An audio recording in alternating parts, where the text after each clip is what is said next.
Hello everyone, Arpita's V ব্লগে তোমাদের সবাইকে ওয়েলকাম। এখন সন্ধ্যে 7টা বেজে গেছে। মা আমাকে ডেকে দিল, বলল কফি রেডি করছি, চলে আয়। আমি রুমে ঘুমিয়েই ছিলাম।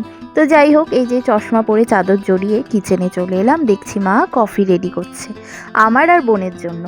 মা বাপি খাওয়া হয়ে গেছে। আসলে আমি ঘুমিয়েছিলাম তো, তাই মা আর ডাকেনি। এখন কফি রেডি করছে। তো তোমাদের ওখানে কেমন ঠান্ডা পড়েছে বলো। আর আমার কিন্তু চায়ের থেকে কফিটাই বেশি প্রিয়। তো আমি উইন্টারে বেশিরভাগ কফিটাই খেয়ে থাকি। তো মাকে বললাম ঠিক আছে, আমি কফিটা নিয়ে যাচ্ছি রুমে। এখানে আমি মা বাপি বোন সবার সাথে কফিটা এনজয় করলাম। তারপর চলে এলাম রুমে। এখানে দেখো কত জামা কাপড় রয়েছে, সবগুলো ভাঁজ করে গুছোতে হবে। তবে এখন আর আমার একদম গুছোতে ইচ্ছে করছে না, এতগুলো ওয়াশিংয়ে আজকে কাচা হয়েছে সব। তো আমি কিছুটা ভাঁজ করলাম আর কিছুটা রেখে দিয়েছি যে কাল সকালে করে নেব। আর তোমাদের ওখানে কেমন ঠান্ডা পড়েছে জানিও। আমাদের নর্থ বেঙ্গলে কিন্তু ভীষণ ঠান্ডা। যারা যারা নর্থ বেঙ্গলে থাকো তারা তো বুঝতেই পারছো। আচ্ছা, আমার ভিডিওটা তোমরা কে কোথা থেকে দেখছো বলো তো? আমার ভিডিওটা যে যেখান থেকে দেখছো একটা কিন্তু কমেন্টে জানাবে। আর তোমাদের ওখানে এখন কীরকম ঠান্ডা পড়েছে সেটাও কিন্তু অবশ্যই জানাবে।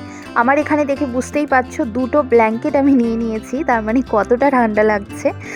তো যাই হোক, এই যে তোমাদের সাথে গল্প করতে করতে আমি রাতে শোবার জন্য বেডটাও প্রায় রেডি করে ফেলেছি। এখানে বেড রেডি করে তারপরে আমি একটু সোয়েটার খুলে স্কিন কেয়ার করে তারপরে ঘুমোতে যাব।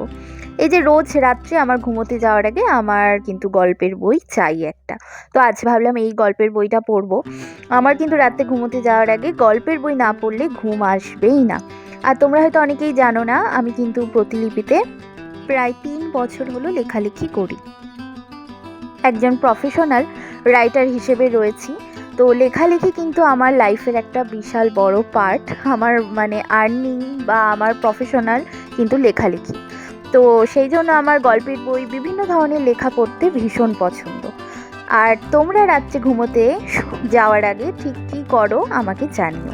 আমার যেমন গল্পের বই পড়া, একটুখানি সিনেমা দেখা, তবে সিনেমাটা খুব একটা বেশি দেখা হয় না, কারণ আমি এখন প্রায় অনেক দিন হয়ে গেছে রাত্রে ঘুমোতে যাওয়ার আগে ফোন ইউজ করা বন্ধ করে দিয়েছি।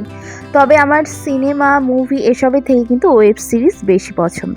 আর দেখো, এই যে বোরোলিন, আমার কিন্তু রাইট স্কিন কেয়ার হয়ে গেছে, তবে বোরোলিন ছাড়া আমার একদম চলে না। তো যাই হোক, আমার ভিডিওগুলো ভালো লাগলে চ্যানেলটা সাবস্ক্রাইব করে পাশে থেকো। সবাইকে গুড নাইট, বাই।